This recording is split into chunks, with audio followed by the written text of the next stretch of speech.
The Amazingly Awesome Adventures of Tank the Tortoise by R. Dash. Chapter 3. The League of Equestrian Defenders. So...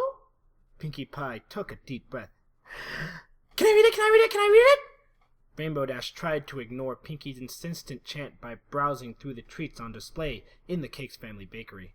In the end, though, she could only look at so many pies and cookies. It might not be as cool as a sonic rainbow, but even Dash had to admit that Pinkie's manic exuberance had a certain awesome invincibility to it.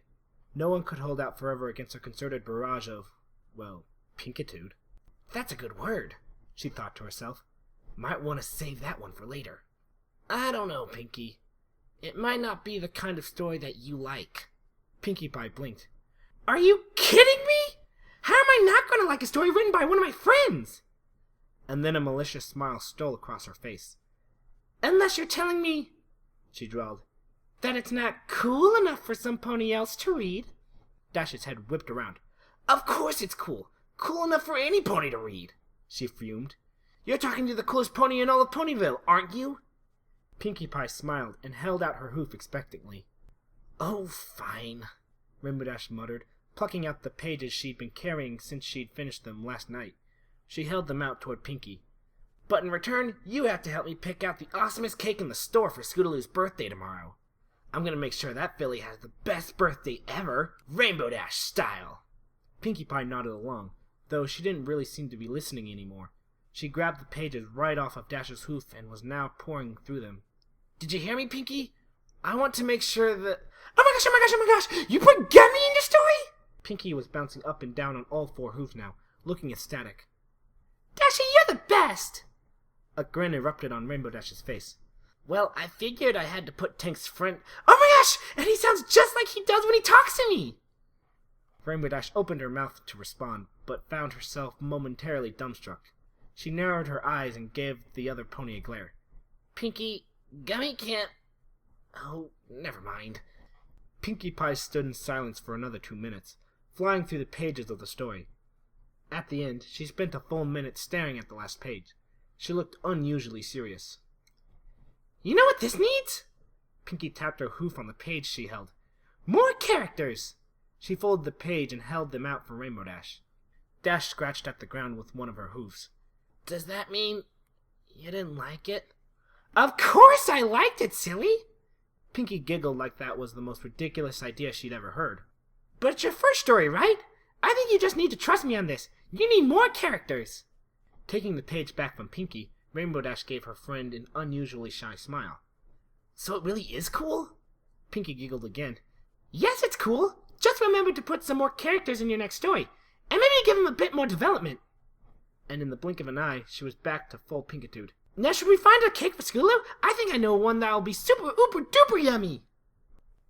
The Amazingly Awesome Adventures of Tank the Tortoise by R. Dash. Chapter 3. The League of Equestrian Defenders.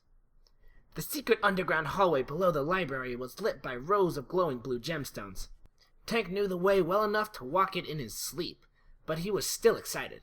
Being called here meant there was an adventure in the making. At the end of the hallway, 2 towering oak doors stood open. The interior of the room beyond was lost in shadow. Tank walked inside, already knowing what to expect.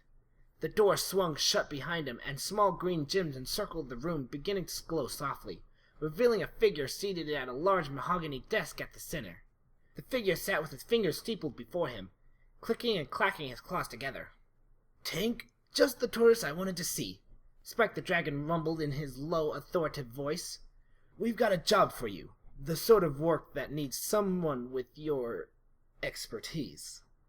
Tank raised his arm in a military-style salute. Sir, I'm always happy to help the League in whatever way I'm able. Spike nodded approvingly. In the last weeks, we've gotten some disturbing reports from the Whitetail Woods. An entire troop of filly scouts has gone missing, and there are rumors of a... Spike paused for a moment, clacking his claws together dramatically.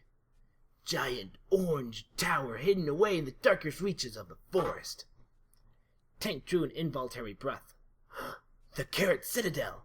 Does that mean Dr. Angel Bunny has finally returned, then? We believe so, yes. Spike let out a low, rumbling sigh. The League has been dreading this day. You know how much it cost to defeat him the last time he appeared. We can't afford to take the sort of losses we took back then. Tank the Tortoise was silent for a moment, remembering the good agents that had been lost in the fateful battle. Spike, too, seemed lost in somber reflection, until a loud bark broke through the silence. Ah, yes! Spike's white teeth flashed in the light of the glowing emeralds. The League wants you to take a partner for this mission. As much as we trust your abilities, Tank, if this really is Dr. Angel Bunny, we can't afford to take any chances. Tank didn't protest. He didn't like having to work with a partner, but Spike was right. They couldn't risk a lone agent getting caught and being unable to report back on the situation. Winona is a new agent, but she's already distinguished herself as one of our hardest working assets. Spike continued. She's studied up on all your old missions, and she's fully briefed on everything we've been able to learn about Dr. Angel Bunny since his last appearance. She has our full confidence in her ability to assist you on this mission. A small brown and white dog emerged from the darkness behind the dragon and gave the tortoise a sharp salute. Tank, sir, it is an honor to be working with an agent of your stature. Spike cleared his throat. There'll be time for you two to exchange pleasantries on the train to Las Pegasus. You both know how much I'm counting on you in this. Both Tank and Winona nodded to the dragon. We won't fail you, Spike. Let the Keepers of the Elements know they can rely on us, Tank said. Rainbow Dash frowned at the pages in front of her. Pinkie was right. Having more characters and spending more time talking about them really didn't make her story more awesome. But she'd put so much effort into having lots of action in the last 2 chapters. How could less action and more talking make her story more awesome? It didn't seem to make any sense. Then again, what Pinkie Pie said rarely made any sense, even if it was often right. Tank buzzed around the room while she worked, chasing a moth that must have wandered in when it saw the light of Dash's bedroom. She'd need to read it to him and see what he thought.